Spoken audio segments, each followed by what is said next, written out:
The following podcast is taken from a live broadcast on Inspire FM.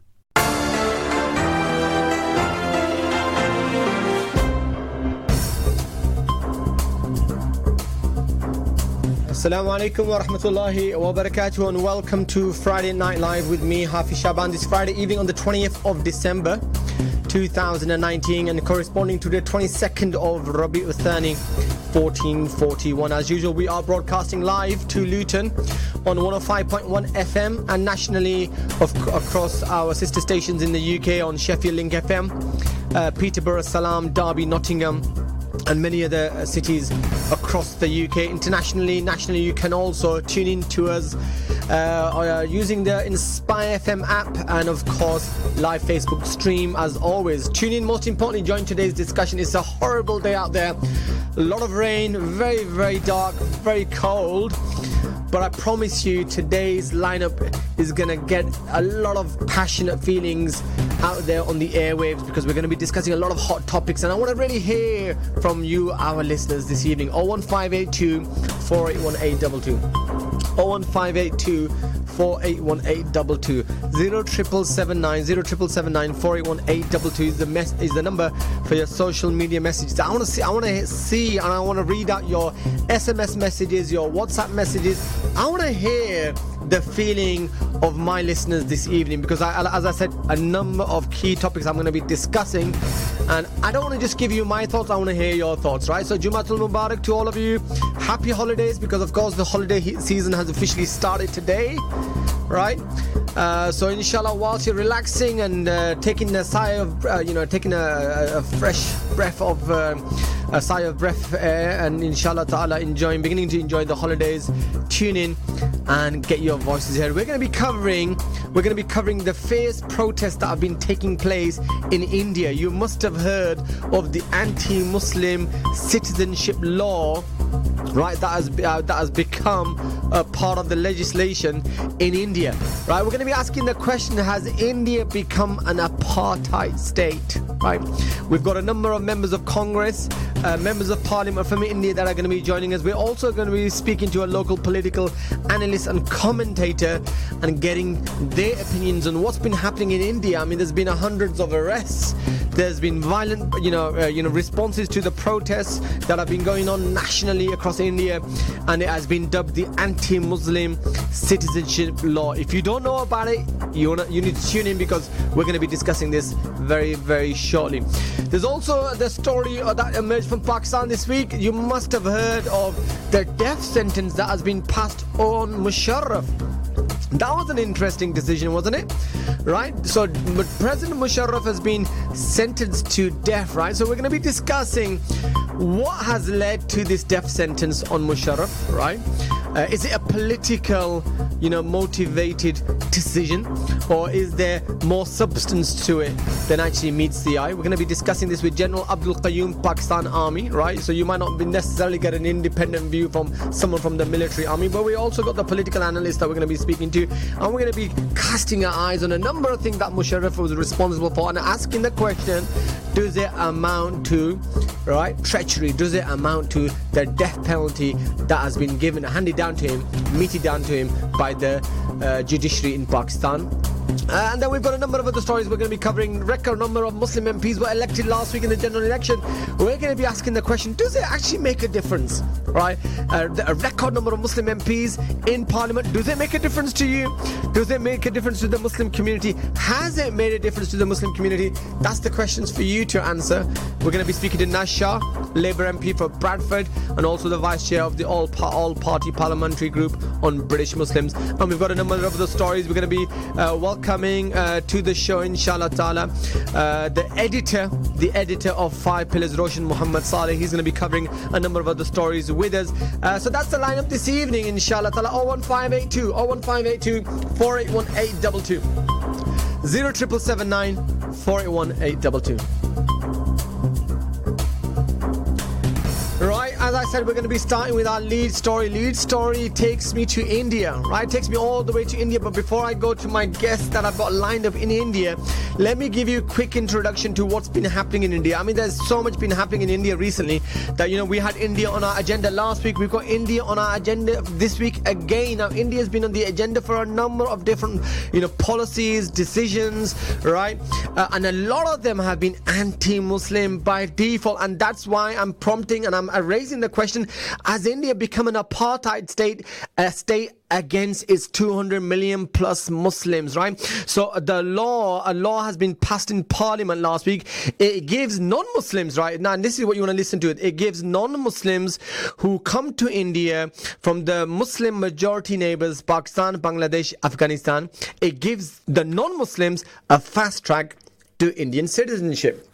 Right, but when it comes to those who are Muslims, right, including those who have been persecuted, Muslim minorities, like we know the Rohingya Muslims, etc., then they do not qualify. They do not qualify. So their law discriminates on the basis of your religion, right?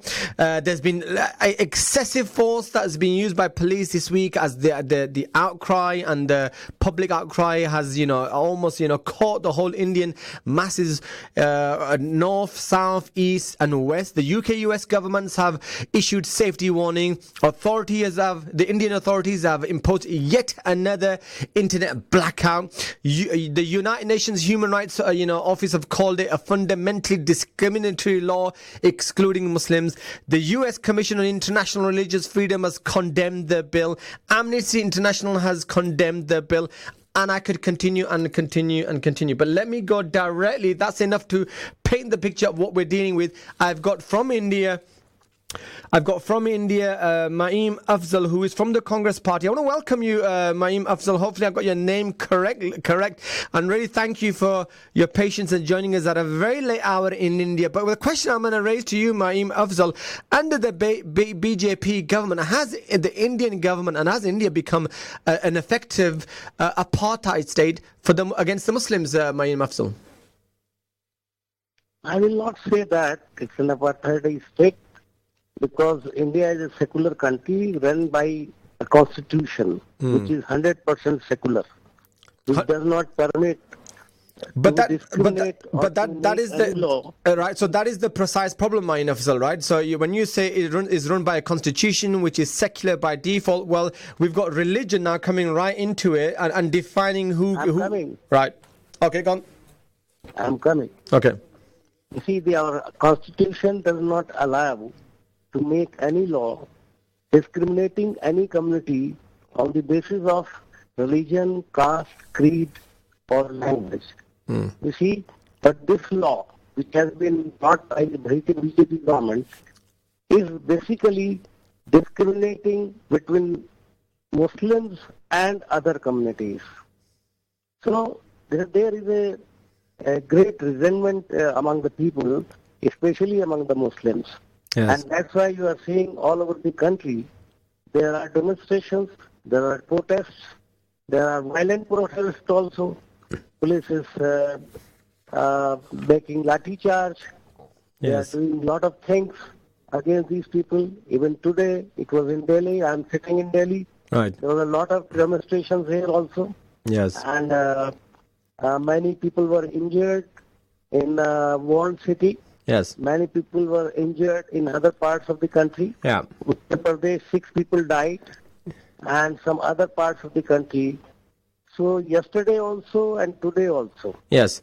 The whole India is burning due to this law. There is another law which is supposed to be announced, which has been announced. They are going to make. That is called NRC. Yes. The NRC is basically National Record of Citizenship. Yes. Which was only in Assam. We have already tested in Assam. Yes. And we didn't find. People were saying, especially the Bharatiya Janata Party was saying that there are crores of, millions of people coming from Bangladesh, Pakistan and Afghanistan. Yeah. But you see, only 500 people have till today have given application to be registered as Indian citizens from Afghanistan. Right. Afghanistan is a friendly country. Yes. Bangladesh is also a friendly country. Right. So, Pakistan, we don't have good relations. yes. And many people, especially Hindus, were persecuted religiously in Pakistan, and they came to our India. Yeah. Okay. Our Muslim brothers in India, they are not against bringing these people. If they are coming, we are ready to give them citizenship. Yes. But if somebody is persecuted anywhere, if you are going to give them nationality, why do you exclude only one community out of that? Yes. Okay, That is the main question thank you very much for that. Let me pose the same question to Udit Raj, who's kindly joined us also from India, conscious of the late hour in India. Udit Raj, the question that I've posed to Maim Afzal, who's also from India, joining us from India, is that has India effectively become an apartheid state? Where minorities are simply, and especially the Muslim communities here, are not welcome and are being discriminated against. It seems like it's an open season against the Muslim, with the BJP, dominated, parliament and government. I look at it differently. Our constitution is secular, and nobody can be discriminated on the incidence of descent, caste, religion, and sex. But Udit Raj, it's easy saying that, but the reality is that's what we're seeing. We're seeing almost a Trump-like, ban on Muslims. We're almost seeing, people are talking about, and a lot of Indian commentators, second-class citizens, right?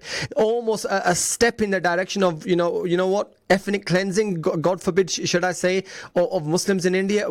That is the kind of direction that people are speaking about and discussing. It's all good saying constitution is secular, but it is their plan to cleanse them. Yes. And sometimes triple talaq, then 370, and of course sometimes love jihad, now this. And for Muslim women, they are very worried. They say they brought that triple talaq. Yes. Saying Yes. that the Muslim women are exploited, but when it comes to Hindu women, in case of Sabrimala temple, it's a very famous case of Supreme Court.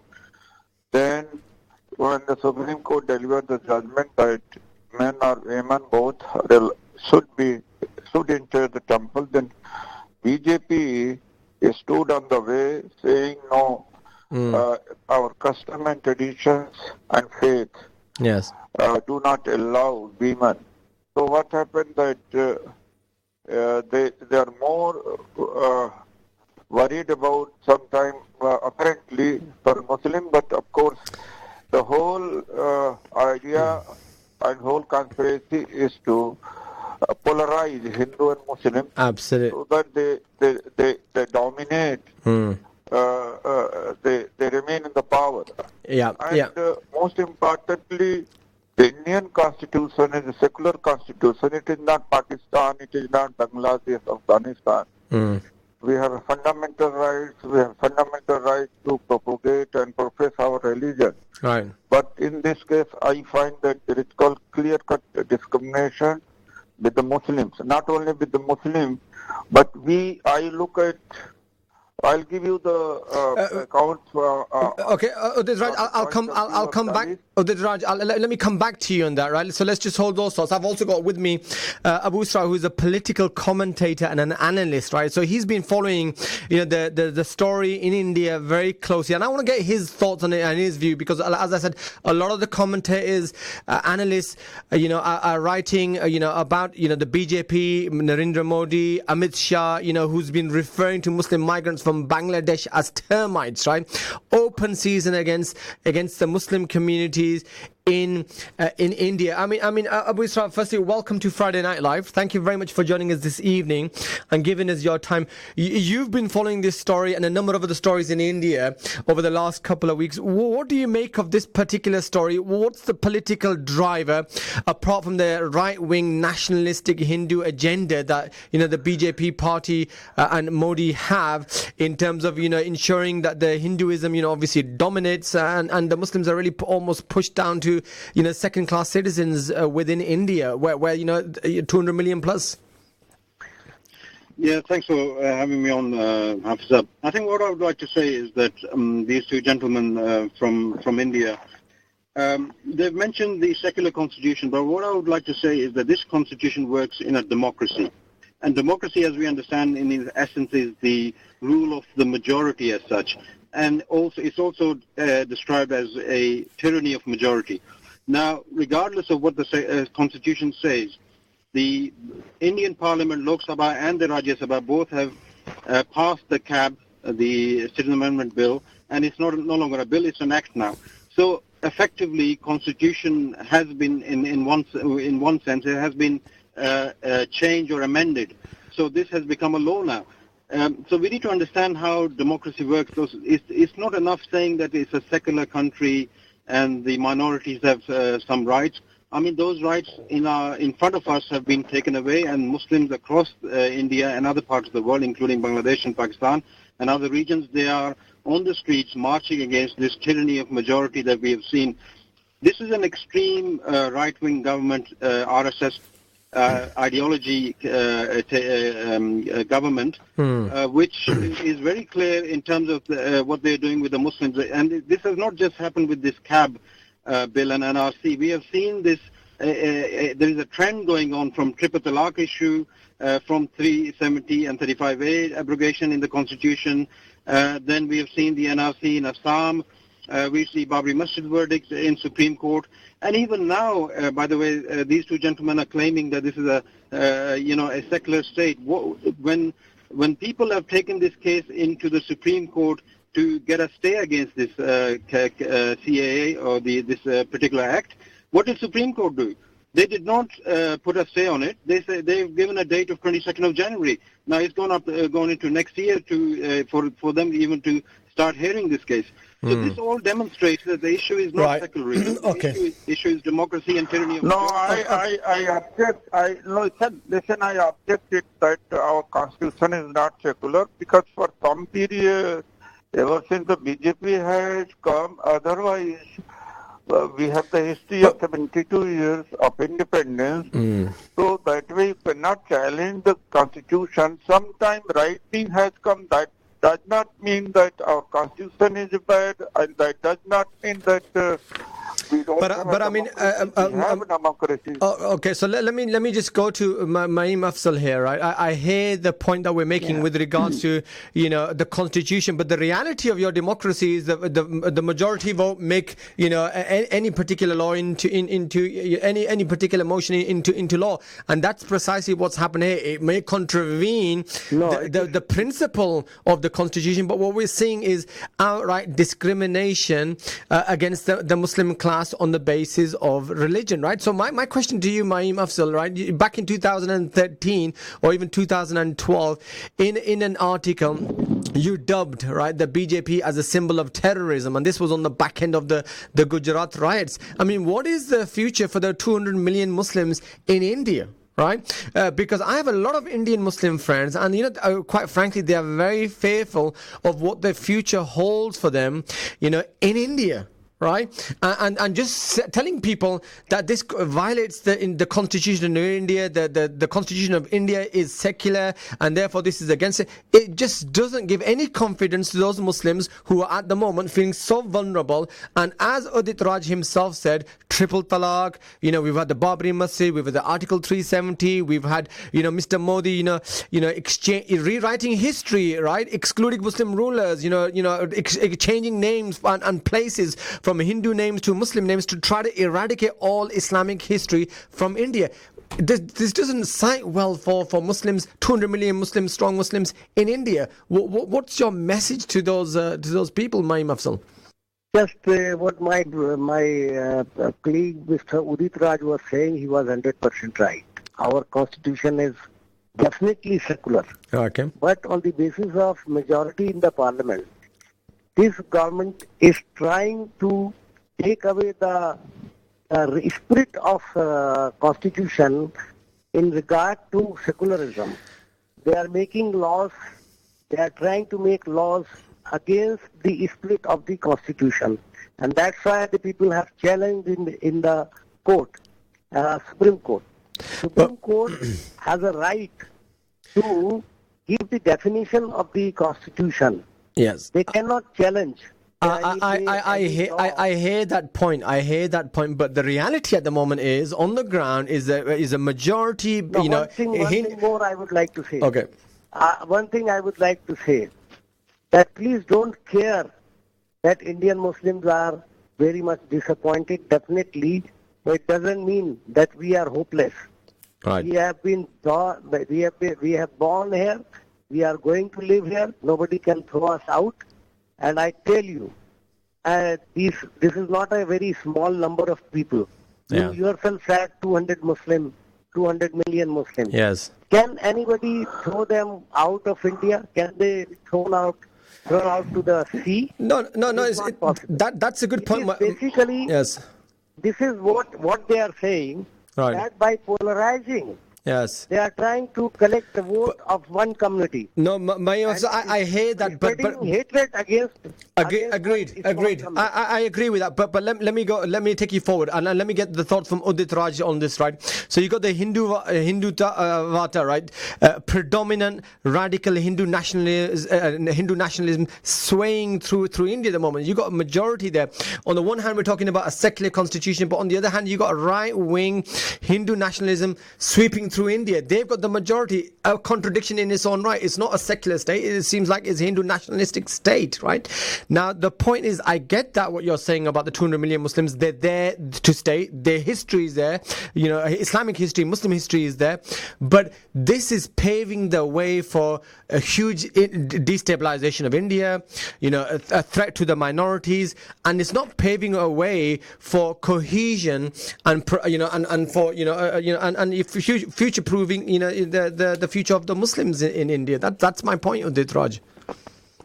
No, future is a very bright look at, let me tell you, because Muslims were ruler in this country. Now they will learn the lesson. They will realize that there are friends for them. 85% people here are Bahujan.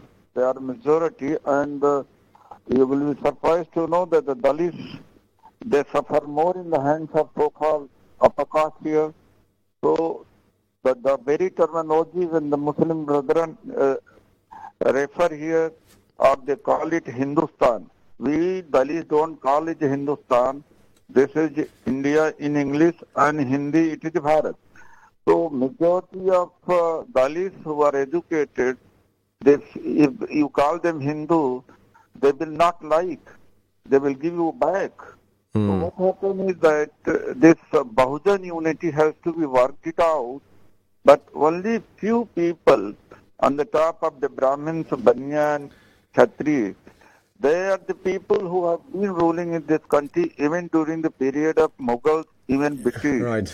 What happened, the Mughals were very small. Udit Sab, I would love to... On the ground, yes. Let me tell you. Yes, very quickly. Let me tell you. Very on good. the ground, they were ruling.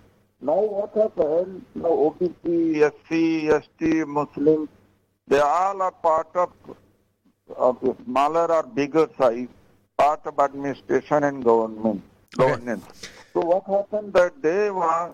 Udit Sab, we only have 3 minutes left. On the other hand, they are polarizing. Okay.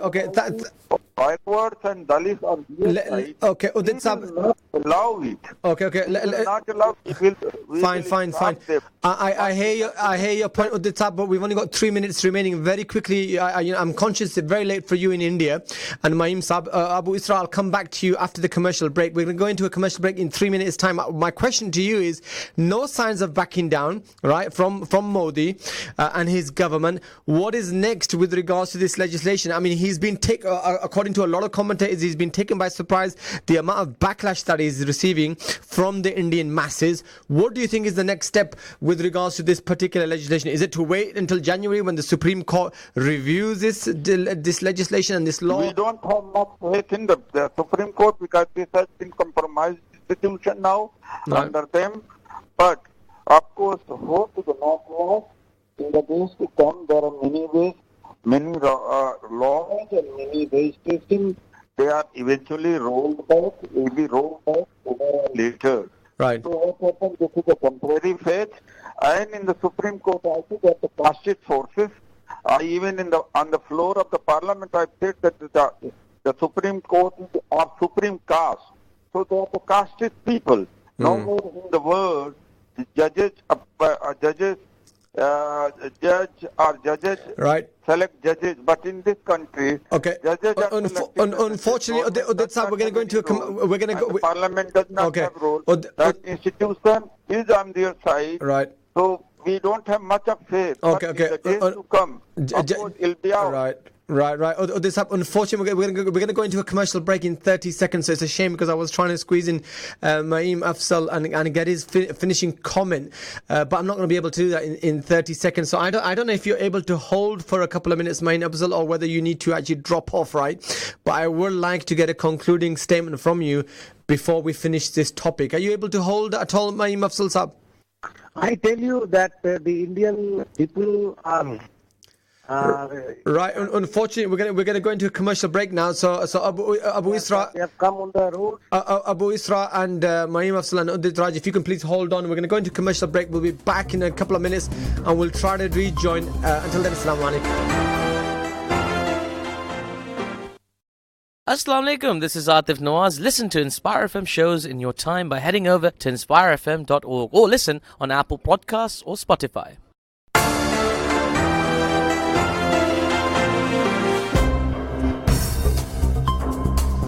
Assalamu alaikum wa rahmatullahi wa barakatuh. Welcome back to Friday Night Live on this Friday, the 20th of December 2019. You're tuned in to Friday Night Live with me, Hafiz Sha'ban. 01582481822 is the number here in the studio.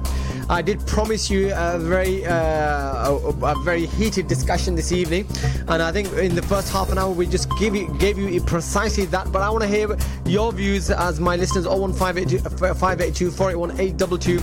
0779 481 We're going to go directly back to India because I want to just conclude and get some concluding statements from India on the first topic that we've been discussing tonight, and that is the fierce protests that have been going on in India with regards to the citizenship law and the anti-Muslim legislation. Has India become an apartheid state? It was the question that I was asking, and I want to go back straight to India and get Mr. Maim Afzal on the line. Maim Afzal, thank you very much for holding on, and thank you. Unfortunately, I had to lose you because we had to go into a commercial break. Apologies for that, but I'm going to allow you to conclude the conversation that we were having earlier.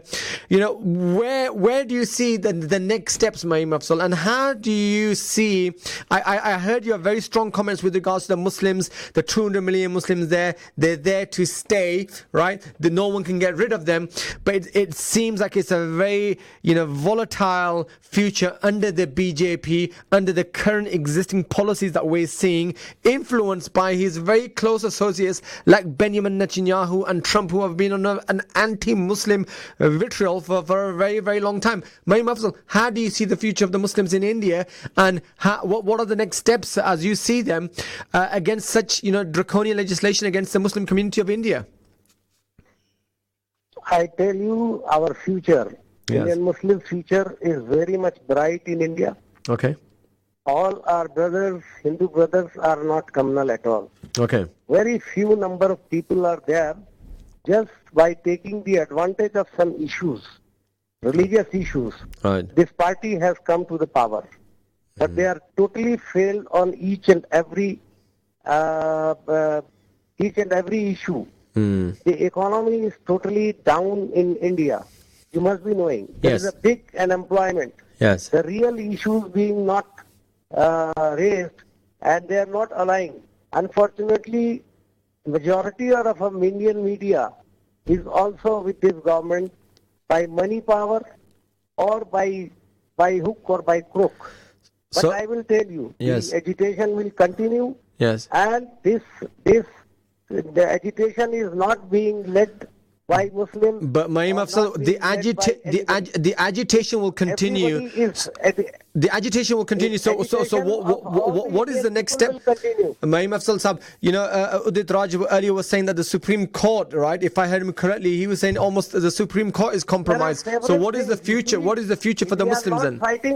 Right. We are not fighting only for this Citizenship Amendment Bill. All right. There is another proposed bill of NRC. Yes. We are also opposing them. Okay. I can give you guarantee that in spite of their full effort, they will not be able to implement this NRC. It is a bigger threat for the Indian people rather than this one. I tell you, if they are going to do it, they will suffer. They have to leave their government. Okay. All right, my Mafsul Saab, thank you very much for joining us from India. It's very, very late, very, very early hours of the morning. So thank you very much for your thoughts. I really appreciate that. Thank you very much, my Thank you so much. Thank you very much. Right, let me go on to Abu Isra, right? So Abu Isra, you've been hearing my Mafsal, you've heard earlier Dr. Udit Raj. Of course, a lot of concern. I've got a lot of Indian Muslim friends, they expressed their concern, very alarmed by the current trend in India, right? What are your concluding thoughts on what you're seeing, what you've been following, analysis on BJP? I mean, I understand this is the term 2 of the BJP of Modi, and he seems to be emboldened by his majority in India. He doesn't seem to be backing away from this current, trend, even despite the responses that he's seen across India. What's your reading into, what's next? Because it seems like he's on a roller coaster at the moment. Well, my reading is that there is a global trend going on right now. We can see this in North America with Trump's victory in the last 3 to 4 years. Very recently, with Boris Johnson's victory here, Boris Johnson can be described as today's Tory party can be described as an ultra sort of, I wouldn't say ultra, but at least on the very corners of the right wing. And then obviously with India, we have seen that now the second term, as you said, BJP has come back with even bigger majority. So the trend is not looking good, unfortunately, for the Muslims. I mean, I'm personally, being from my origins from Pakistan, I'm as a Muslim, I'm highly concerned with the affairs of our brothers and sisters in India, the Muslim, and not just Muslim, but even the Dalit minority, our brothers, Dalit brothers, and other Christian minority, our brothers in humanity. The situation is, the reality is this, that with democracy, with being the tyranny of majority, I don't see any hope in the system that India currently has that Muslims will be able to come out of this at the other side unscathed.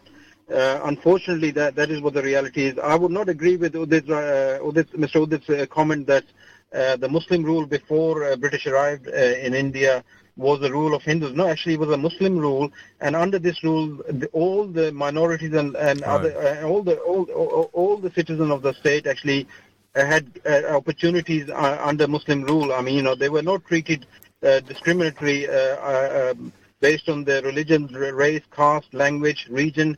It was a fair rule, and I think Muslims actually across the world now demand or are asking for that kind of rule where we are not discriminated against the way we are around the world right now. Muslims are feeling it everywhere. Muslims are on the streets because of this. Thank you very much, Abu Isra. I want to go out and reach out to my listeners. I mean, I'm sure there's a lot of our listeners who are, originally from India, whether you're Muslims or non-Muslims listening in to us tonight. I would really like to hear from you. As Indian Muslims living in India, or at least having family in India, what are your thoughts as these legislations are going through in India, one law after the other law? And as we were saying, this is not the first law. We were discussing India last week, right? We got the triple talaq, we got the Article 370. It seems that we had the case of Babri Masjid and the Supreme Court decision on that. We've got a very, very close, right, relationship, between Modi, Netanyahu, and Trump, and we've seen how they've been shoulder to shoulder. And there's been comments and articles out there where what, Netanyahu is giving his tactics and his policies and the way he's dealt with some of these issues in Israel to India. Are we going to see something similar being replicated in India? All of these questions are out there from my listeners, and I want to really hear from some of my listeners from India. Right, so we are going to be moving on to our next topic, and Abu Isra, thank you very much for continuing to discuss our next story. We're also trying to get through to General Abdul Qayyum from the Pakistan Army for the next story. It's a bizarre, kind of a bizarre story. You may argue it's a bizarre story, you may argue it's not a bizarre story, but anyway, it's the Musharraf death sentence we're going to be discussing next. And again, I want to hear from my listeners, well, what do you make of that? Right, before I do that, I've also got a guest in the studios who's joining me to discuss some of these next stories, inshallah ta'ala. Great to have Brother Zafar back in the studio. Assalamu alaikum, Brother Zafar. Wa alaikum salam. Not a very good evening out there. Very cold, very dark, a lot of rain out there, a lot of doom and gloom. But I did promise our listeners we're going to heat it up with some of the stories we're going to be discussing, right? But I'm still waiting to hear from our listeners, right? But maybe you've been listening to some of the stories. I mean, India is making the headlines for all the wrong reasons. I mean, Amnesty International, the Americans, the United Nations, they're all calling out. We've seen what's been happening in India over the last couple of days, last week, right? So, not loudly enough, though. Not loudly enough, right? No. You know, these are kind of like gentle, oh, don't do this, slap on the wrist type of things, right? These are serious. This new legislation, right, is actually very discriminatory, yeah, and it sets a bar basically, for others to follow. And if the Muslims of India didn't react, and if the Muslims of the world didn't react, to be honest, not a whimper from the rest of the world, you know, then you know it's left to the people on the streets, right, to actually raise their voices, because they are left voiceless. They are being discriminated against, right, and they're left voiceless. And you know, the crackdown, the brutality. I saw some of the videos that have been circulating by the police. Absolutely. You know, you got students shouting, right? And these guys are not arresting them, right? They've got big sticks, right? And they're punching and bashing them. The video I saw. Well, some type of crowd control, you know. Yeah, absolutely. I mean, and that's a lot of media coverage with regards to the brutality that we're seeing from the Indian military, police, and responses. Have you had an opportunity to speak to any Indian Muslims here in Luton, or any conversations? I haven't had the opportunity to. I mean, to be honest, a lot of, from what I know, a lot of the Indian Muslims are very patriotic. To be honest, they're very sort of, no, patriotic. Which okay, fine. They might be patriotic from an Indian perspective, but here they're seeing law after law, against their own people, right? So I mean, patriotism on one side, on the other side, you got all of this legislation. And I think in some ways, I think if somebody from the other side of the border starts talking about these things, it's not seen in a good light. Right. So the best thing, I guess, that Pakistanis can do, right, is just to sort of, in some ways, not to discuss it with the Muslims on the other side, right? Because it's seen in a different light. This is a indigenous sort of outpouring of anger, right, at the government, right, which is not listening to them. Right. I want to go straight to Pakistan, because we've managed to get through to General Abdul Qayyum from the Pakistan Army on the call. Thank you very much for joining us, General Abdul Qayyum from Pakistan. Can you hear me? Assalamu alaikum. Yes, wa alaikum assalam. Thank you very much. Thank you very much. Welcome to Friday Night Live. Thank you very much. This story, tell us your view on the Musharraf death sentence that's been handed down to, of course, a former general ruler, Pervez Musharraf, of course, who's not in Pakistan at the moment, in Dubai. What have been your first reaction as also a military gentleman yourself? Yeah, you see, it's very unfortunate that an army general who has been the chief of army staff had to be finally convicted for abrogation of the constitution. But he ruled for nearly 10 years, and his initial takeover was regularized by the parliament and cleared by the courts. But subsequently, then when he declared emergency in the country and arrested the judges, including the Chief Justice of the Supreme Court. Now, for that was not really cleared or legalized by neither any court nor the parliament. So when he left, then there was a case against him, and then one court has decided that he needs to be executed by hanging. Now, that is one decision, and it's a split verdict, because two judges said yes, one said no. And he has all the right to go to the higher courts And in that, I'm sure that he will find some lacunas in the process that was followed. Right. And in that, I'm sure we pray it's a legal and a constitutional issue, and we pray he gets justice. Okay, so General Abdul Qayyum, some people would argue, being from the military, your empathies and your sympathies would not surprisingly be with another, former military individual, right? But I mean, there is also a case that not only the suspending of the constitution, and the state of emergency in 2007, but since his rule in Pakistan and taking over from Nawaz Sharif, he's been responsible for a number of decisions, a number of cases against Musharraf, from the forced disappearances in Pakistan. We've seen thousands of reported cases of enforced disappearances, and General Pervez Musharraf 1999 to 2008 seems to be at the head of those forced disappearances in Pakistan. We've had the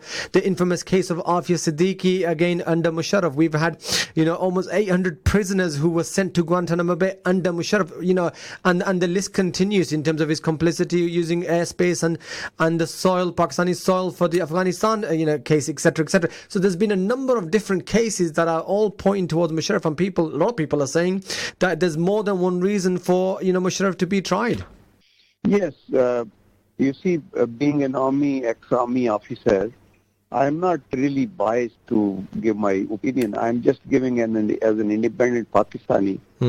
And I want to tell you that you're right when you say that he took over in 1999 from an elected government and he arrested the Prime Minister and so on. And then the issue of the Afia Siddiqui and all that. Yeah. But then the moment he took over, the highest courts of the country sort of legalized that. And then the parliament approved it. And most of the people joined him, the politicians. Yes. So unless the legal people and the political people, if they had not cooperated with him, he would have been in problem. But they all cooperated with him. So that is why his charge is today not obviously or his initial takeover. Yes. The charge sheet against him is what he did later on. Yes. And I quite agree that one must not do this against an elected government. If you have a constitution, you have to respect that constitution as a soldier. But the moment you really get out of your general headquarters and interfere in the politics, then you become a politician. You or remain an army. So I'm going to bring in. Then you're subject. Right, Abdul Qayyum, I'm going to bring in Abu Israq, but before that, Brother Zafar wants to come back on I think there's a couple of lessons for this, I would say. In some ways, a civilian government holding a dictator to account, right, is unprecedented in Pakistan, right? And in some ways, it closes that door, right, on the military to take over. Right, whenever they think this is appropriate, and I don't know what other people. So that's a good precedent. That's a good precedent, right? But the military side, obviously not happy with it. No. But the other side, you have to sort of judge it by the verdict and how fair was the verdict, and whether all of the things that he was accused of have been taken into account. His right to reply and to represent him has been taken into account, And initially, when I read the reports, right, I thought maybe this has been well thought through. Yeah. But there are a couple of paragraphs in the judgment, right, which kind of gives clues as 167-page verdict, right? Yes, page 66. It talks about him if he comes back dead, right, from elsewhere, then to hang his body. So I've seen that, but a lot of people would also argue. I mean, the fact that we're talking about 5,000. Let me finish. Yeah. So basically, that kind of calls into question the impartiality of the judge. Sure. Number one. Yeah. Number two, these I guess seems similar sort of a judgment against the judges. When Nawaz Sharif was released to come to UK, there was a video circulating where the judge who actually released him was getting hugs and kisses, right, from family of Nawaz Sharif, effectively. As it calls into question the fairness of the judiciary. Yeah. So that's another question. Okay. But it does, to be honest, I think it does close our door, in my opinion, if this goes ahead. I don't know whether other people have noticed this or not, all right, but whenever there's an external external agenda in Pakistan, the first thing that goes is the government. So this is true of General Zia. It was true originally, of Yahya and General Ayub, and it was true, right, when there was an external agenda in Afghanistan. Out popped the elected government, right, and a dictator came in. So you have to, it kind of closes that door on that chapter. All right, we've got about 9 minutes. Abu Isra, you're a political commentator and an analyst. I mean, I smell something here, right? So there's something which doesn't quite meet the eye. What's behind the scenes going on here? Is there a bit of a tussle going on here? Not surprisingly, between judiciary, former military. Clarify for us what's happening in your opinion. I mean, sorry, Abdul Qayyum, this is for Abu Isra. Sorry, Jonathan. I would like to just quickly make a point here that although General Saab and Mr. Zafar in the studio, they've made the points, I just would like to add give a different angle to this. General Qayyum, mashallah, he's a head of the Nazariya Pakistan Forum in Pakistan as well. I think the unfortunate reality of Pakistan is that a country which was created in the name of Islam, unfortunately, finds itself at the dead end now. So we've tried around 10 years of General Musharraf's dictatorship, and then followed by a period of almost non-stop democracy, transition after transition from Zardari to Nawaz Sharif, now to Imran Khan. Unfortunately, we are at the dead end where Pakistan actually is seeing one failure after the other. And also, as we've discussed previously, the India situation, Muslims actually there are really fearful of this extremist right-wing RSS-type government there. And obviously Muslims around the world are facing this the sense of heightened fear in them around the world, whether they are in the what's your point here then, Abu Isra? So my point basically is that we can keep discussing Musharraf's verdict, and we can look at the legalities of it. But the point is that we need to also discuss the solutions in terms of how do we get out of this.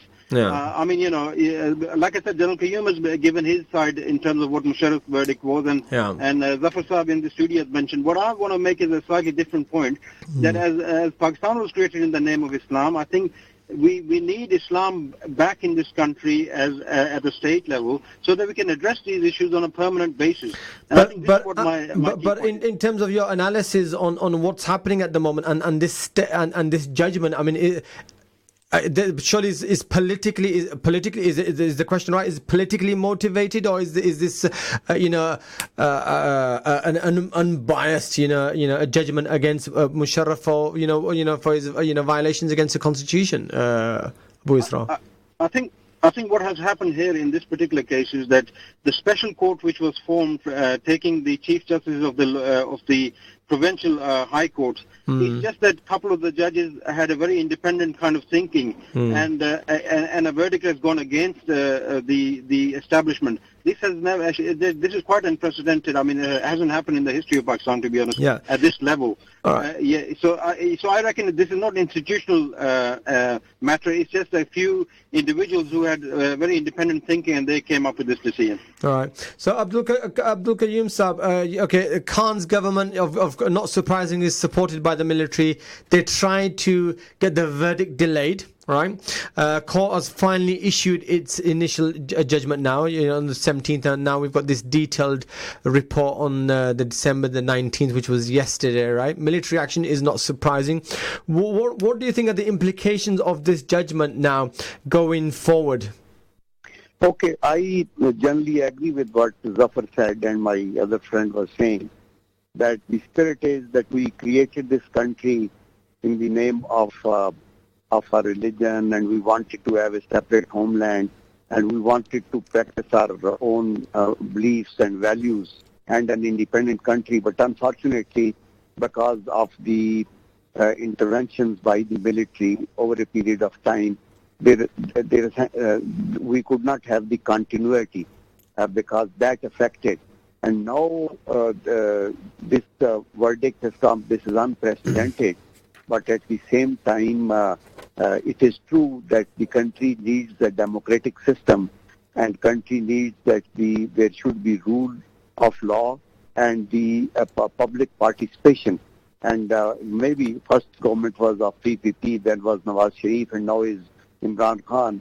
And I think we should feel proud that we have a democratic system, and in that it must deter any military intervention in future too, because any country which does not have any constitution and rule of law, they don't progress in the long run. Right. No, I am not disappointed. I am sure that if there were this verdict is harsh it cannot be legally supported, there are other. President Musharraf has a legal avenue open to him. Yeah. And he can go to the higher courts, and I'm sure. And secondly, he's not here in the country. He's unwell. He's away. And if he goes to Europe, there the capital punishments, they don't even accept hanging and all that. Yes. So therefore. So he's got a get out clause. But General Abdul Qayyum, do you think there's a deeper message to the military here via this independent judiciary judgment? Yeah, the point is this message is for everyone. Okay. I would say I am proud of being a soldier. I tell you, I am a war veteran, and I know our military is amongst the top few professional armies of the world. But then these are individual actions. No, it is, and I echo your sentiments. But again, I think maybe in the future we need to look at Pakistan military in a bit more detail. But it has now got its fingers in a lot of different pies, hasn't it, General Abdul Qayyum? Yeah, that is weakness of the politicians also. I tell you. Okay. Because if today Imran Khan wants to become an effective chief executive, he must take independent decisions. He's the one who takes U-turn every second day. You see? Okay. He's the one who said that Pervez Musharraf did not do a right thing and he should be executed, and he has violated the constitution. But now he's done a U-turn. Today he's taking a different position. Absolutely. The point is that the great leaders have one stance. They go by their principles. Fantastic. They don't bother for their own rule. General Abdul Qayyum Sahib, thank you very much. Unfortunately, we've run out of time. We're gonna get cut off in 20 seconds. So thank you very much for your time this evening. Great talking to you. Inshallah, we'll talk to you again sometime in future. Abu Isra, unfortunately, we got to. Grateful that you've been so kind. Thank you very much. Abu Isra, thank you very much also for joining us. Unfortunately, I can't come to you. I've got 10 seconds left. Thank you very much. Thank you very much. All right, thank you. And Zafar Saab, I'll come back to you afterwards. But listeners, I want to hear your thoughts. So we're going to go into a commercial break. We'll be back in a couple of seconds. Until then, Assalamu alaikum. You're listening to an Inspire FM podcast, making available our popular programs from our daily broadcast on Inspire FM.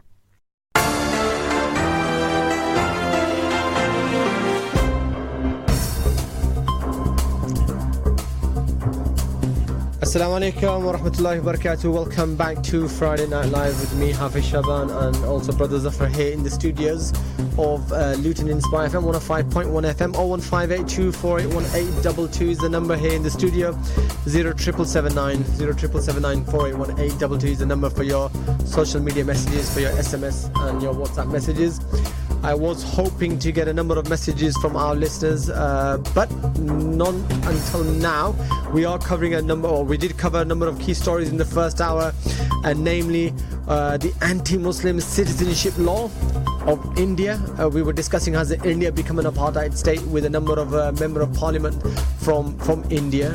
Very kind of them to join us very late in the evening. I want to hear from some of our listeners who may have Indian origins. Would be good to get your thoughts on this story. And then we were also covering Musharraf death sentence with the General Abdul Qayyum from the Pakistan Army, and local political commentator and analyst, and of course getting Brother Zafar's expertise, opinion on this particular issue also. Brother Zafar, I don't know if you wanted to say anything at the end of that first hour at all, or were you happy? Alhamdulillah, I think that everybody was on the same page effectively. The only thing I wanted to say really was that I think quite right. I think the state of Pakistan was created on the basis of Islam. Yeah. And it's not had the opportunity to sort of actually serve according to its principles properly, right? And a number of pictures circulating with our chief Supreme Court judges with bottles of wine, glasses of wine, etc. It doesn't send the right signal. Yeah. And I think, but it's fair to say that we have somebody in a prime minister. He's a weak prime minister in the sense that he's in in a coalition, and a lot of the people who are in a coalition are people who are, based, they're there because of their own self-interest. Yeah. So he has to toe the line, right? In many other cases. Okay. So in particular, he's in, I guess, the former party of Musharraf side. His allies. He's in. Yeah. All right. So that's interesting, actually, because that actually builds nicely into the next topic. We're going to be covering in the next 10 minutes, listeners, a number of stories in the next hour. But in the next couple of minutes, we're going to be covering. I don't know if you're aware of this, but a record number, right? A record number of Muslim MPs have been elected in the 2019 general election. Did you know that? Right, so last week we got a record number of Muslim MPs elected in the 2019 general election. A lot of them were, retained their seats in the elections. A number of new faces have now emerged. A number of stories have already started hitting the social media in terms of the background of these stories. Question I've got, right, is, and brothers, I want you to think about this too, right, is, does it make a difference to the Muslim issues, right? Because a lot of people, I'll tell you what we equate, very simple-minded people, Muslim MP equals Muslim issues being progressed, being represented, and we're hearing our voices in the Houses of Parliament, our interests. But that doesn't necessarily always happen, does it? Now, you're quite right, but I think we've got to stop thinking about this kind of like isolationist attitude. Right. So those MPs are there to represent everybody in their constituencies. No, but hang on. Right? A lot of these MPs, when they go out for vote, they go out with that agenda. They say, Muslim vote for us, and we'll represent your... It's true. I hear what you're saying. Yeah. I hear what you're saying. But they're also there, and I think a lot of them come from areas where there is a lot of Muslims, right, who voted for them, and they've got to champion, right, the causes of the wider community, and the causes which are of particular interest to Muslims as well. Right. So I don't want to spend too much time discussing it between ourselves. Right at this moment, we will discuss it because we've got a special guest on the call waiting for us. We've got, of course, Naz Shah live on the call. Naz, thank you very much for joining us on Friday Night Live, and welcome to Inspire FM. Thank you very much for your time this evening. And of course, we're asking the question, record number of Muslim MPs elected in the general election last week. Firstly, congratulations to you also. You've managed to retain, probably not surprise, your seat out in Bradford. So firstly, your response to a record number of Muslims being elected in general election. Good news for the Muslim community? I think it's good news generally for the whole country. If you've got more diversity in Parliament, it's diversity is good for democracy, and it's good for communities. So I think it's not just for the Muslim community. I think it's good for all constituencies in the whole country. Okay. It's a step in the right direction. Fair enough. I think that's a fair observation, fair comment. A lot of Muslims, right, they would automatically associate Muslim MPs means Muslim representation, means Muslim issues at the forefront in the Houses of Commons. When there's some similar issues are being debated and discussed, but that doesn't generally always translate itself in action, does it? Well, the truth is that Muslim MPs, whether you're elected in a Muslim area or not, you're there to represent everybody. And in my constituency, it happens to be the majority of my constituency happens to be Muslim. I happen to be Muslim. I didn't set out to be the Muslim MP in Parliament. Yeah. I became a Muslim MP in Parliament simply because of the narrative around Islamophobia. So you kind of, and the truth is that my bag is equalities. So I'm the Shadow Minister for Women and Equalities, and then Islamophobia has landed with me. So it's part of my portfolio. So I happen to talk about Muslim issues. I happen to be a Muslim. But does that mean somebody else couldn't talk about Muslim issues? It just gives you an advantage of having that kind of experience of it directly affecting you. But ideally, the issues for Muslims shouldn't be just argued about by Muslims. It's everybody's business. Yeah, okay. Indeed, yeah. So I was going to say that's true, but I want to just follow up on a point I made earlier on, the fact that, yes, we're there to represent everybody, but I think there is a case to be answered where the general populace, right, has an expectation that Muslim candidates demonstrate that they are acting right on behalf of everybody, not just the Muslims. From my understanding of the Parliament, I mean, the Parliament is full of people and they're hunting packs. right? And they've got their own agendas, whether it's the pro-Israel lobby, or whether it's the pro-gay lobby, or whether it's the pro-arms lobby, or whatever. They're hunting packs. They've got a background. They've got an agenda of themselves as well. Not necessarily, and not all of them, right, would be or are required to be judged on this. Are you serving the wider populace charge? I would say, but I think I think the point you made is telling. Right? Because it's saying, well, because they're Muslims, therefore they will serve the Muslim agenda. I would say, yes, that is the case. They should, put forward the Muslim perspective. Yeah. But at the same time, they should be representing the wider constituency and the country. But at the same time, we should have to prove that we're not doing that. I think that's a very, very good point. I mean, Nashad, let me add on to that, right? So, you've got the famous example in Birmingham of the LGBT school row, right? Yeah. Where, a non-Muslim MP, Roger Godsiff, right? He was given a warning, and then later we know he was deselected for in terms of representing the Labour Party, right? He stood up to, in support of the Muslim parents who were protesting against the LGBT agenda.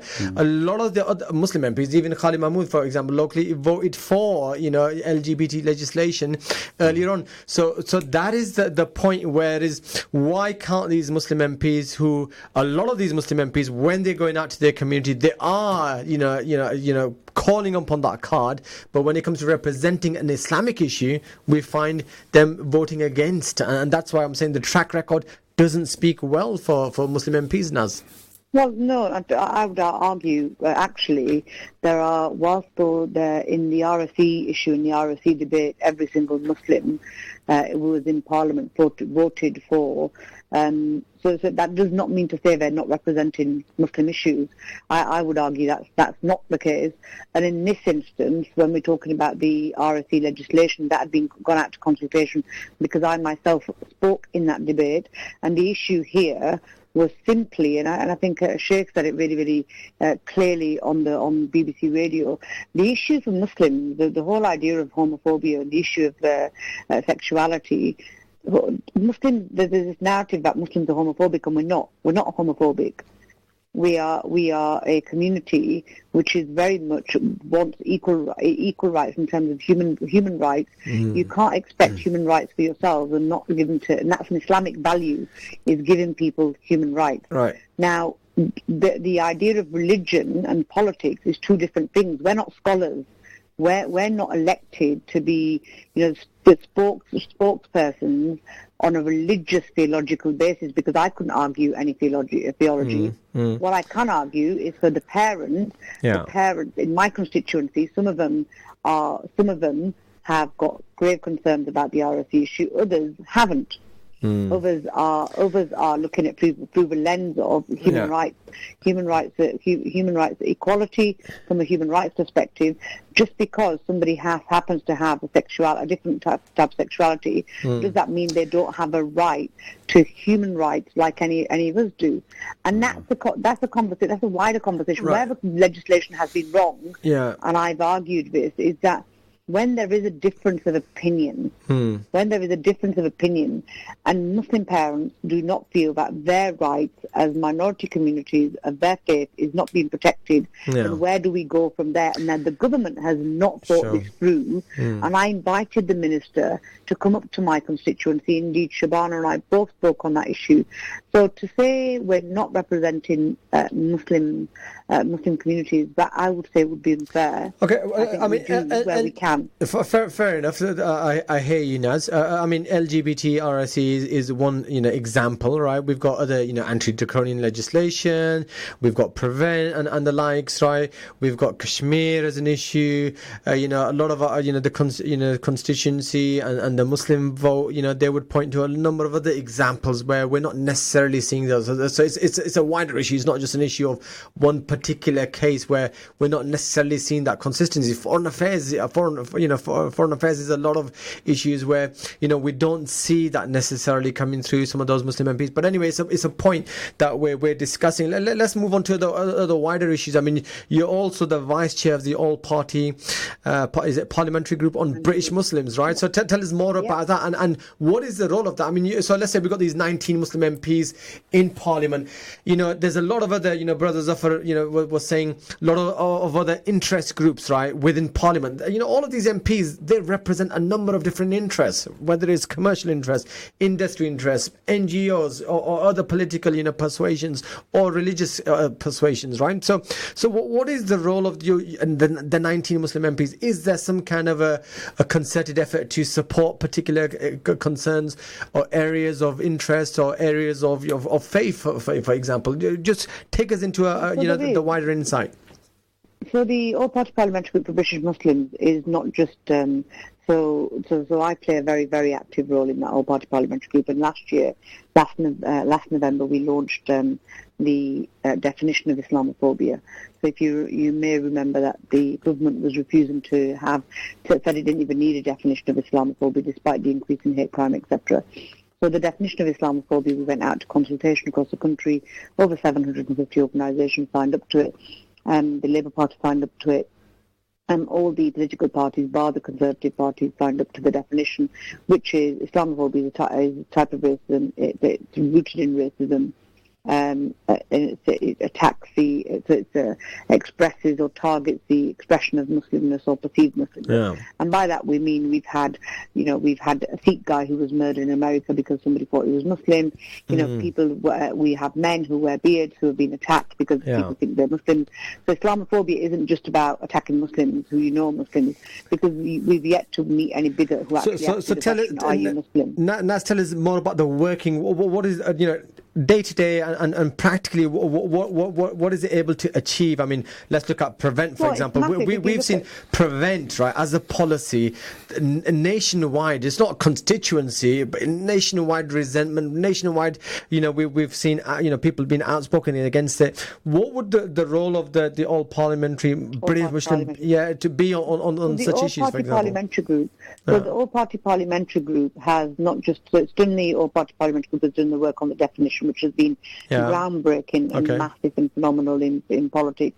And we've also done the charity sector review. But in terms of Prevent, for people who are on that, the British Muslims All-Party Parliamentary Group recognised, and that because it's an all-party parliamentary group, we're from across parties, including the SNP, including the Lib Dems, including the Tories and the Labour Party. So it's not one of us. So we work on consensus issues together.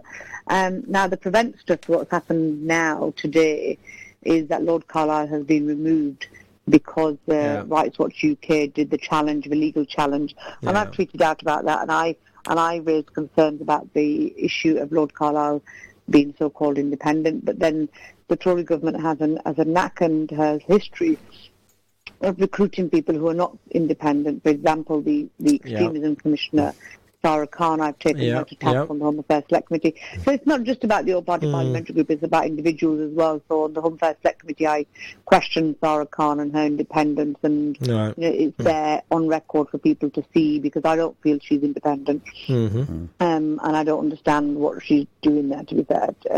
But then there's also the idea, I've had Quilliam Foundation in at the Home Affairs Select Committee. I've questioned the links between the Henry Jackson Society and Amber Rudd when she became Home Secretary. I've had so there is that. So for me, because I've got a larger Muslim constituency, it's very clear for me that I've got I do. I took on the Sun on the Muslim problem article. I've, the Jewish Chronicle this week, I've challenged them on hosting Melanie Phillips' disgraceful Islamophobic article suggesting there isn't Islam. So there's different people do different things, really. But we can, we are a collective, and we can lobby, and we can, contribute to and influence wherever we can to make the lives of British Muslims, especially given the backdrop we've got now, better. No, that's what I was expecting. So I was going to say, I think in some ways I kind of use the term hunting in packs in the Parliament. I think in some ways that's probably accurate, and I have to perhaps say that our pack is probably not not as cohesive as some of the others may be. I was going to say, so the 19, I mean, I'm sure they're not a homogeneous pack, right? And we Exactly. differ on even quite fundamental issues. I don't think others are either, but I think what's no, important, but at least you've got a common denominator, a common set of principles and beliefs that you all, adhere to and uphold, right? It's true, but I think in some ways the MPs are there to I guess to reflect and also I guess take forward some ideas, cohesive ideas that come from within the community. Right. So if the communities come up with some ideas, reasonable ideas, and how to move forward with them, right? They can champion them in House of Parliament. But there is that machinery which I think in some ways is absent as well. Right. Okay. I'd argue that actually, historically, we might not have had that cohesiveness. But I think the one thing that does bring us together is the right now is the rise of the far right, the issue of Islamophobia, and there is much more unity now amongst in that kind of cohesiveness now than we've ever had previously. Yeah, we've had more Muslim MPs now, so I think it can only be a good thing. Yeah, totally agree that there are a lot of issues that push us together, and it would be good to actually see those 19 MPs being able to come together and see eye to eye on a number of those issues. And we let's not forget quite high profile individuals, if we include the likes of Sajid Javed and co. Right? I mean, just give us a bit of insight, Naz. I mean, a lot of our listeners will be quite intrigued to get a bit of insight. Do you actually get, obviously your opposition, so I'm sure you don't see eye to eye on everything, right?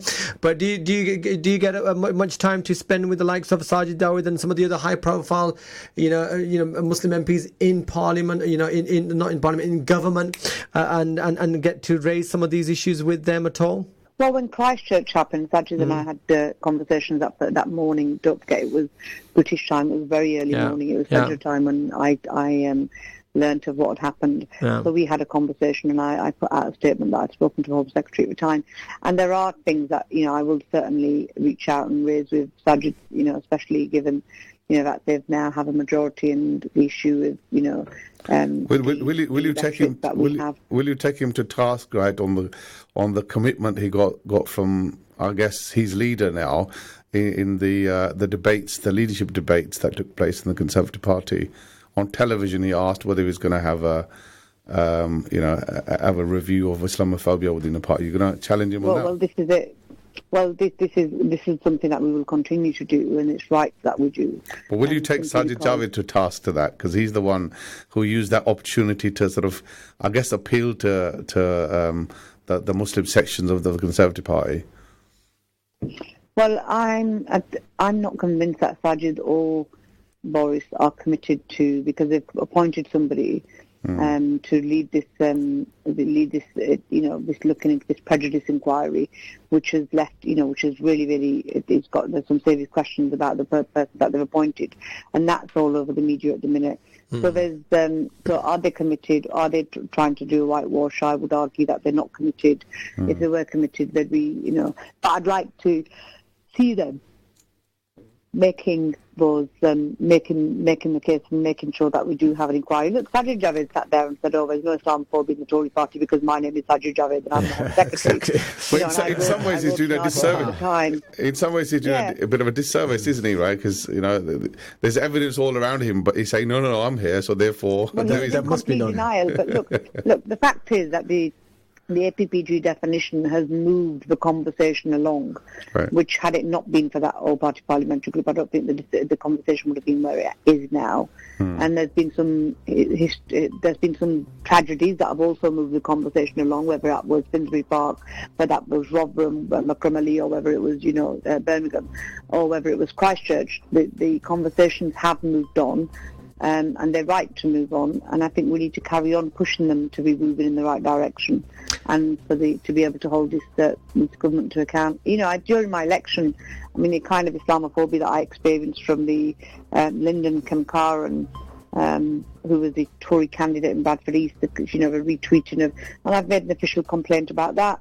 I haven't had I've had an acknowledgement but no response to what's happening there.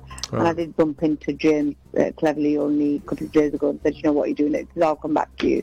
But there again, these things need to be dealt with. And yes, of course, we'll keep holding them to account. All right, so we're fast running out of time. Naz, I just wanted to ask you very quickly, surprised by the outcome last week in general elections, especially the Conservative win in the North? And the gains in the North? Well, hindsight is a wonderful thing. I mean, I had a very good result in Bradford West. I increased my majority by, 5,000. I've taken 76% of the vote share, but then I booked the national trend, and Bradford West usually does.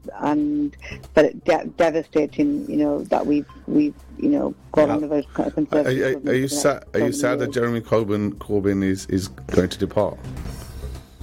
Well, he's taken us through two elections and we've not won either of them. So I think it's only right. Will you then fight for somebody who's got the similar ethos as him and not another B-Tech, as I call him, B-Tech conservative? What's a B-Tech conservative?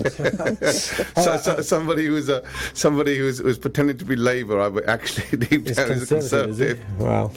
Well, the thing is, if you look at, somebody argued with me the other day, we were talking about is that, Muslim constitutions is, the Muslim vote held out, and the Muslim vote is very, very, it's like what you're talking about before I came onto your programme about, what is the value of the Muslim vote and can it influence them, and it absolutely can. But then somebody argued with me that actually Muslims are not socialists because they buy into the idea of they want to work really, really hard so that they pass on their houses to their children, they pass on. They believe in hard work. They believe in getting on and getting upwards and improving. And it's a conversation to be had. But the bottom line is the Tory Party isn't for the minorities. Yeah, but the thing is that what Muslims do believe in strongly is social justice. And this man, I'm not sure the Labour Party, but this man, he stood for that. Right. And Jeremy Corbyn. Look, I've done lots of work during the election period, and since then, in terms of there's no question about Jeremy Corbyn's commitment to social justice issues and race equality, etc. But the fact is that he's taken into two elections. Yeah. Those two elections we've not won, and that then at the end of the day we can be as good as we want to. But if we're not in power, we can't make the changes. Yeah, we can't change. But to be able to change the actual reality on the ground and invest in social infrastructure in communities and be doing what we want to do is if we're in power. Right. And on two occasions we haven't been in power. We've lost elections. We've lost 2015, 2017, 2019. So these three elections we've lost. So we have to now. It's clearly not worked. So we have to. You could continue to use the same tools. You build the same building. So do you have a favourite leader to replace him then? Because I can see some of the B-Tech Labour, B-Tech Conservatives so backers are already sort of putting some of their candidates forward. Do you have a favourite candidate? Who would you say? I would rather not sort of name names at this stage. We're running out of time. we're running out of time. I haven't. For deputy leadership, I'm certainly supporting Dawn Butler. I work to Dawn, and I think she'd be a fantastic campaign. Right, Naz, we're running out of time, unfortunately. Right, so I'm about to get a headline. I need to. You weren't going to get any headline because I haven't get that. And I need to thank Naz for her time this evening, for joining us and giving us a great insight into the work that she's been doing and Muslim MPs in Parliament. Thank you very much, Naz, this evening for joining us, and lovely to speak to you once again in the future, hopefully. Likewise, take care. Right, listeners, that was Naz Shah, and that was Brother Zafar and Hafiz Sha'ban on Friday Night Live. We've got the last half an hour coming up. Number of different topics we're going to be covering, but we'll introduce those to you after the commercial break.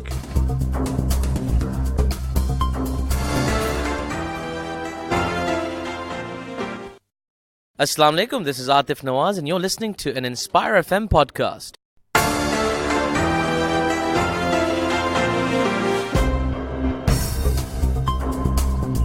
Assalamu alaikum wa rahmatullahi wa barakatuh. Welcome back to Friday Night Live with me, Hafiz Sha'ban, and Brother Zafar here in the studios. Friday the 20th of December, 7:30 p.m. Right, so last half an hour of the show, and we've got a number of stories that we want to cover with you in this last half an hour.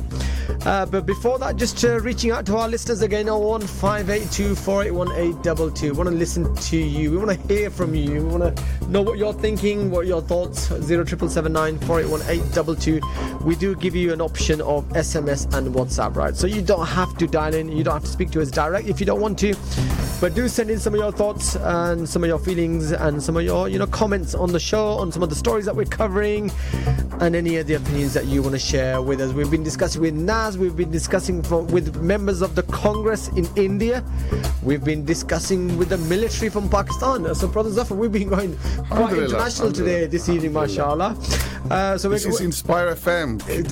Inspire FM is reaching a lot of different corners of the world, mashallah. So that's fantastic, because that's what we want. We want to speak to real people on the real stories and get their thoughts and their opinions, and of course also to challenge them on some of their thoughts and their opinions on some of these lead stories that we're covering. We're coming back home closer to shores in the UK, and we've got another fantastic guest this evening, inshallah, in the last 15-20 minutes, and it's Brother Roshan Muhammad from 5 Pillars. Now, a lot of you are probably very familiar with this news outlet, 5 Pillars, mashallah. There's a lot of fantastic work for the UK Muslims. What are the Muslims thinking is one of its tags, right? And we are indeed speaking to I believe the editor of 5 Pillars this evening was with his brother Roshan Muhammad. Assalamu alaikum, brother Roshan Muhammad. Hopefully you can hear me this evening. Walaikum salam. Thanks for inviting me on. Fantastic to have you back on Friday Night Live this evening. Jazakallah khair for your time this evening, inshallah ta'ala. What have you been up to, brother? I know very, very busy at 5 Pillars. Has it been any different over the last couple of weeks, because we haven't spoken to you for a while? No, we're very busy. I mean, there's so many stories to cover domestically or and internationally. Just wish we had, I guess, more money and more staff to cover everything, because we've got stories coming out of our ears. But it's impossible to cover everything. Obviously, the elections just happened, so that's probably quite a depressing moment for most British Muslims in this country. And then abroad, we have the usual, bad stuff happening in India and China and elsewhere. So, unfortunately, Muslims are at the forefront. I mean, it keeps me busy as a journalist. It keeps me in a job. But unfortunately, Muslims seem to be at the front of every page, whether it's domestically or internationally. Yeah, absolutely. I mean, absolutely, as you say, it keeps you very, very busy from a journalistic perspective. But of course, we need a lot of that good work, and I'm sure there's still, arguably a huge shortage of, the analysis and getting those opinions out there, getting the voices heard for a lot of those who are, of course, don't simply have a voice, and one of the category of people that I have to be fair, Inspire's been covering it quite a lot, and that's the Uyghur Muslims of China, right? And a very interesting story that broke out, of course, this last week, and that was the story of Ozil. Was obviously, I don't know if I'm pronouncing his name correctly, but Mesut Ozil, I think it is. Ozil, there we go, Ozil, right? The Arsenal fan. I'm not a big Arsenal fan, I have to confess, right? But Ozil, of course, I mean, we get a lot of these Muslim players, of course, they represent Islam, making du'as, making sujuds, and people associate, Islam with a lot of these Muslims, whether it's Mane, whether it's Mohammed Salah, and of course, Ozil. And Ozil's taken to social media to raise the plight of the Uyghur Muslims, and it hasn't gone down very well, has it, with the Chinese authorities? No, it hasn't. They're very defensive about any criticism whatsoever. It also hasn't gone down very well with Arsenal Football Club, which have, extensive business ties with China, and they kind of distanced themselves from the players' comments and weren't happy at all with what he did, and actually even, I think, left him out of the game or substituted him when he probably shouldn't have been substituted. So that could have been seen as a kind of rebuke. He wasn't very happy of being taken off the pitch. I think he he joined the dots. Yeah, I mean, obviously this has been one of the biggest stories on our website the last year. clear, and it's nothing that kind of really riles Five Pillars readers more than the repression of Muslims in Xinjiang province. And, the repression is so obvious and so blatant. And I think really the whole kind of notion of any Islamic identity seems to be in the crosshairs of the Chinese authorities. But at the same time, I have slight reservations about this story based on what's happened in the Muslim world over the last kind of 20 years. We've seen several of our countries destroyed: Afghanistan, Iraq, Syria, Libya, many other countries. And I think that's partially, obviously the West has spearheaded those efforts, but it's also partially our fault in the sense that we have been kind of complicit. Exiles in the West have been complicit in terms of banging the drums for war. And I'm slightly concerned that the West seems to be leading this propaganda campaign against this Chinese repression.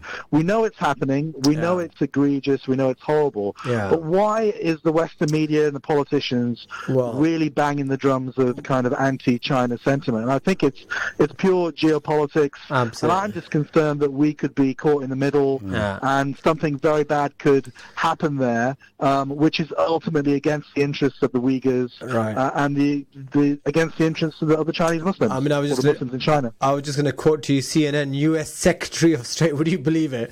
Mike Pompeo has backed Arsenal soccer star Mesut Ozil in condemning China's treatment. I mean, for God's sake, what's does he know where Arsenal is? Arsenal, China, brothers.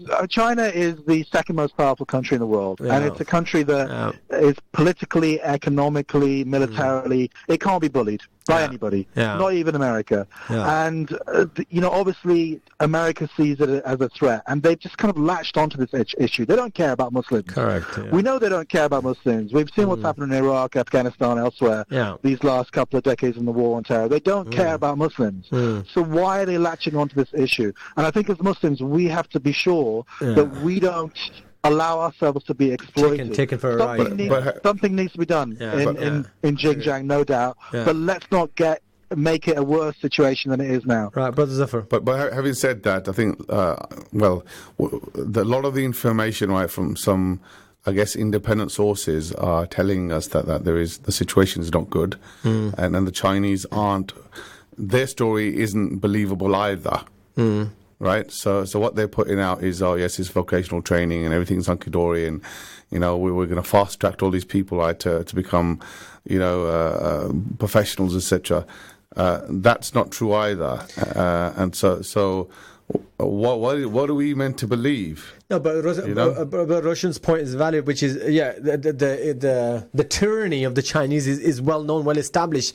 But also what is well known is America is no good friends of, friends of the Muslims. So the fact that they're actually calling out the Chinese is not their sympathy for the Muslim cause. It's more geopolitical than anything else. I think that's the point that you were making, Roshan, right? Yeah, I mean, what I'm concerned about is that the West could push this to be some kind of armed uprising, and then you might get Al-Qaeda, ISIS type groups forming, which is not the tradition of the Uyghur Muslims. And I just fear this situation might spiral out of control intentionally, and ultimately that's in no one's interest. It's not in the Chinese interest, it's not in the Muslims' interest in that part of the world. So the question is, how can we solve this situation? And the fact is, sorry brothers, I can hear a massive echo in my ear. I don't know whether you can do something about that. My voice is coming back at me 2 seconds after I speak. Don't know whether that can be shut down, but I'll try and continue. What I think is that there are a lot of Muslim countries that are completely dependent on China.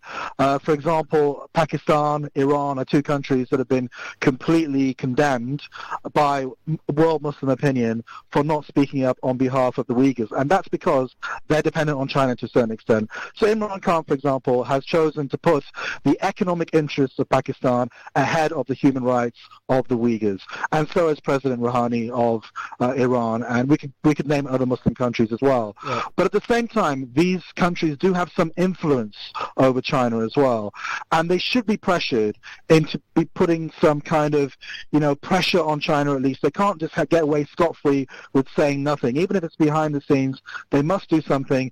They must tell the Chinese authorities that this repression is not in your interests. If you don't want an armed uprising, don't provoke an armed uprising. I mean, that is an interesting point, but as you say, I mean, a lot of the activists that we've had representing, the Uyghur community from America, from Canada, expats, wherever they are, that's been a number one concern, which is the silence of the Muslim countries, as if the silence itself and brushing things under the carpet will make things go away, and it simply doesn't happen.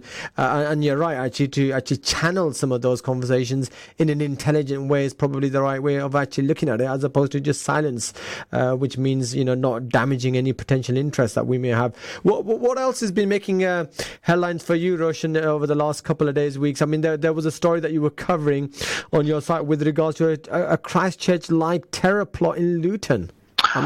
Well, that was a press release we got from the police, actually, the Metropolitan Police, who were involved in that. I mean, I think a man has been charged, a Polish man has been charged now. So there does seem to be concerning then. Yeah, I mean, obviously the rise of the far right in Britain is... I mean, obviously we shouldn't prejudge a trial or a case. We don't know specifically whether this guy's guilty or not. Let's find out. A trial will be happening soon. But I think we can talk in general terms about the rise of the far right in this country, which is extremely concerning. We've had the latest Prevent referral figures come out a few days ago from the Home Office, which say that now right-wing referrals to the Prevent counter-extremism strategy are at 24%, which is exactly the same as so-called Islamist referrals. Yeah. So you can see the rise of far-right extremism over the last few years. We've seen the Joe Cox murder. And obviously, we've for decades now, we've had this climate of hate being produced by politicians and media, because these kind of fringe figures that commit these atrocities or plot these plans, they don't come from nowhere. They come ultimately from a context, and that is a climate of hate. And now we have Boris Johnson as Prime Minister, who is blatantly hate-mongered against Muslims, and we have Paul Golding of Britain First, Tommy Robinson, Katie Hopkins, all cheering on his vote, and ultimately we see a very right-wing vote, especially in England, happening in the election last week, which unfortunately I had concluded means that England is a right-wing country, or large proportions of it are. London maybe not, because they voted Labour, but it is a real concern. Yeah, it's interesting because you've got an opinion poll on your website. Why did Jeremy Corbyn lose the election? And I just had a quick look at it. 46% of the people apparently think it was because it was rigged. But anyway, we leave that to another day, conversation for another day. But I mean, Roshan, just before we let you go, thank you very much for your time this evening. I mean, what else? I mean, obviously, you're talking about your website. I'm quite interested in terms of, you probably get a lot of traffic from the Muslim community in the UK. You're obviously not only UK-wide news coverage, but also you're quite global in terms of your scope. In terms of your team itself, is it quite a big team that covers the news stories? Not at all. I mean, it's just myself and Dilly Hussain, who I'm sure you know, who's we're partners in this enterprise. We started the website about 6 years ago, right. And we are the guys that are on it full time, working on it. But obviously, we do work with freelancers in Britain and around the world. But we're quite a small outfit, but we have big ambitions, and inshallah, there's definitely a need, I think, for the Muslim community to have media outlets like yourself, like ourselves. There's room for many of us. But I think one thing I would say is that we're a very generous community. We do have money in our community, but we tend to give it to humanitarian causes. And I think we, as a community, need to start thinking more strategically. And we must give to humanitarian causes. I do myself, of course we do. But we also have to think about our think tanks, our political institutions, our media institutions, and the Muslim community really needs to support those as well. Because ultimately, if we fail to do that, then we're not going to advance as a community. And I think you have now shown Shah on a bit earlier on. I would say that our Muslim MPs do not represent us. They represent the parties who got them into Parliament in the first place. I wanted you earlier, and I asked the producers, can we get Roshan, because to channel it, some of that conversation. But don't worry about it next time.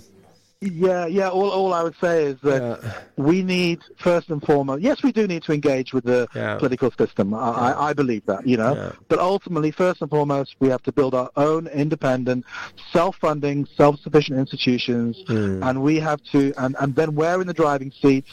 We can adhere to our Islamic religious and political principles without compromising 1 inch, and it's only when we build that strong community, solidify those strong institutions, and solidify our own community first and foremost, that we can put pressure on the mainstream to listen to our agenda rather than begging at the for crumbs at the table of the Conservatives or the Labour Party. Fantastic, Roshan. I mean, a couple of things. I think you've touched upon a very important subject matter, and I think it's a subject matter we can probably discuss in the future, and that's about journalism and some of the other enterprises within the Muslim community, and the value and the role of them, for the Muslim community. So I think that's a good topic for future discussions. And maybe very, very quickly, our last message, if you can pass on to Dilly. We've tried to contact Dilly on a number of occasions to get him onto this program. I think we're getting more luck with you, Roshan, than Dilly.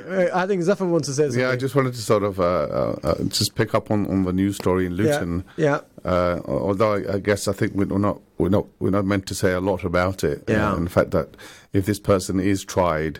And he's obviously from the Polish background. Obviously, Poles live very closely with the local Muslim community, and in many cases they work with and work closely with the community. Yeah. And it'll be a great shame, to be honest, because I think Poles have been targeted by extremists. And I think it was Britain First who opened up a Polish chapter. I think, if I'm not wrong. Just where, in Luton? Not in Luton, but in the UK. Okay. Just to try and attract sort of Polish immigrants, who might be tending towards that kind of line of thinking. Right. So hopefully this was a one-off case, and then there isn't a bigger. Trouble brewing between the community, I think. All right, fantastic. All right, Roshan, thank you very much for joining us this evening, and thank you very much for your time this evening. Thank you very much. Thank you, Jazakallah khairan. Wa alaikum assalam wa rahmatullahi wa barakatuh. Okay, listeners, that was Brother Roshan Muhammad Saleh. Great speaking to him, editor of 5 Pillars UK.com. Right, brother Zafar, mashallah, good conversation with Brother Roshan after a while, I think, on Friday Night Live. So that's good, and hopefully my request for a message to go out to Dilly. We need to get Brother Dilly on the show sometime, inshallah, in the future. But listeners, it is myself, Hafiz Sha'ban, and Brother Zafar here on the airwaves of Friday Night Live, waiting to get some interaction from our listeners.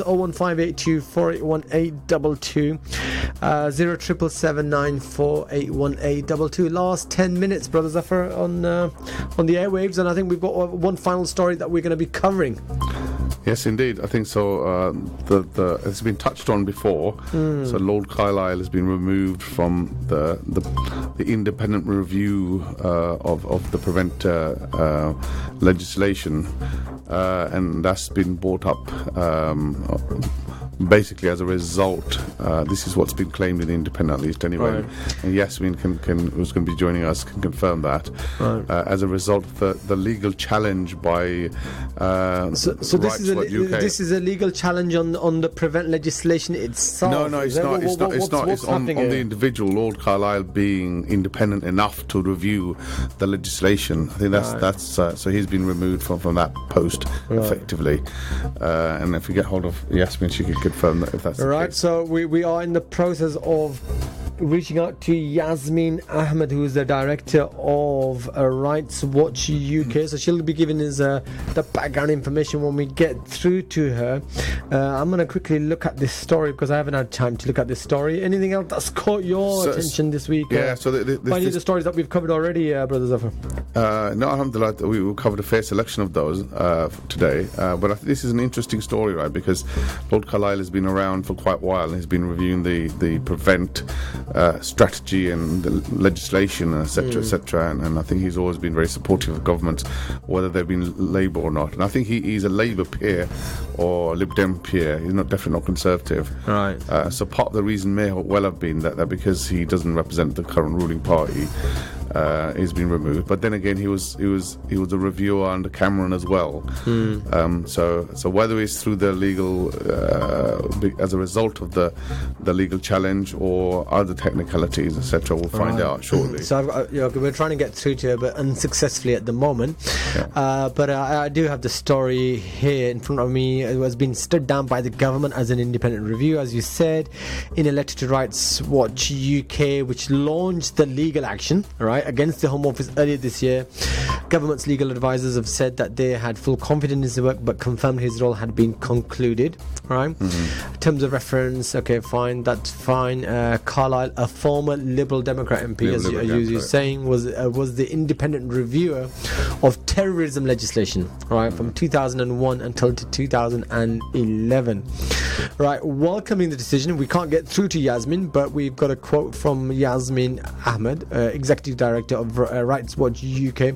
This is an outstanding victory for those who are committed to seeing a genuine and robust review of the prevent strategy. Our concerns with Lord Carlisle have always been clear and well evidenced. His long-standing objection to any kind of criticism or overhaul of prevent is no secret. So, I mean, if you're a supporter, you can't be an independent reviewer, in essence, right? Yes. This means the review lacked buy-in and cooperation from those it most needed to engage.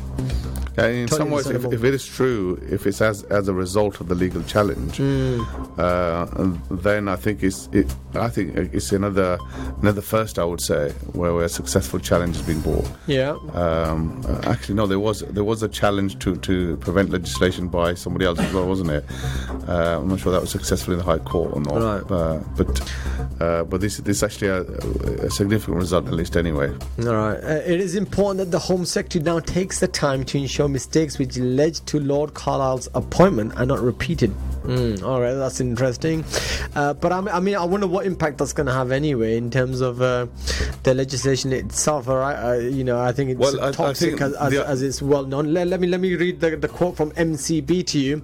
Haroon Khan, Secretary General of the Muslim Council of Britain, said, "We welcome the news Lord Carlisle will no longer be leading the independent review to prevent, and that the terms of reference will be reconsidered. We have long advocated a robust, wide-ranging and objective review of this strategy that has left Muslims feeling demonized, targeted and spied on. A truly independent review of how this strategy has impacted communities under the stated terms of reference would have been impossible under Carlisle." Indeed. So I think it's I guess from the wider public's perspective, there's been lots of voices of disquiet against this legislation. But the idea of having an independent reviewer was meant to assure the broader community, a bit of a consensus, bring in engagement, and ensure that the government's really going to now look into this because of the wide concerns. So the brand was toxified. This was an attempt by the government to say, well, actually, hang on, it's not tax, it's serving a useful purpose, and we'll bring somebody to review it. Then they bring somebody who's tainted with previous, and so it's not going to done a good job in effect. But it's not going to make a lot of difference, to be honest, if somebody else was bought in. Exactly. The whole idea is they're trying to sell a toxic brand effectively, and people they see it, from the impact it's having. Fair enough. All right, listeners, I think we're fast approaching the last 2 minutes of Friday Night Live for this evening, Friday the 20th of December. I mean, it's a good suggestion that the producers have made for next week. I know it's Christmas next week, right? But it's a year of review. A year of review? Yeah, I mean, so I think that's a good idea. You need more than 2 hours, eh? We're not going to need 2 hours, is it? All right. Yeah, I think you need more than 2 hours. We need more than 2 hours. Yeah. Oh, well, unfortunately, we're not going to have more than 2 hours, but we could probably compact it within the 2 hours next week and do a year in review and get a number of different panelists to discuss that. So I think that's an exciting prospect for next week. I mean, very seldom do we actually discuss what are the stories for next week for our listeners, but here's an opportunity to get a preview of what's potentially going to be lined up next week for you. Maybe people can actually WhatsApp in their suggestions as to what their significant topic was or headline was that we can discuss. Right, and that's a change of approach, right, for Friday Night Live, which is actually getting our active involvement of our listenership. Absolutely. Active involvement of our listenership. We always welcome it. You know we always welcome why don't you define our agenda or a story for us for next week? There would be nothing better than our listeners calling in or messaging and say, hey guys, right, you haven't covered the following on Friday Night Live. Why don't you cover this for next week? And you know what? To be honest with you, we would seriously consider that. We will seriously consider that. And we would pick that up, even if we don't pick it up as a main story, as other story, segment. We would cover it in there, right? So that's a message to our listeners. If you got a story there that you want us to cover on Friday Night Live, sending there's a story to us. Send in your message to us, and you know what? We'll promise to cover that, even if not as a full half an hour slot. Maybe a 5-10 minute slot if it warrants that. Anyway, as long as it's legal, right? As long as it's legal, yeah, absolutely. All right, 20 seconds and counting. Next week, inshallah, a year in review. So if there's anything particular that meets your or that's caught your attention over the last year, 2019, then again let us know and we'll try to get that covered next week, inshallah ta'ala. But brothers, jazakallah khair for joining us this evening. You have made it a lot more interesting with you in the studio. Enjoyed it today. Until next week, assalamu alaikum wa rahmatullahi wa barakatuh.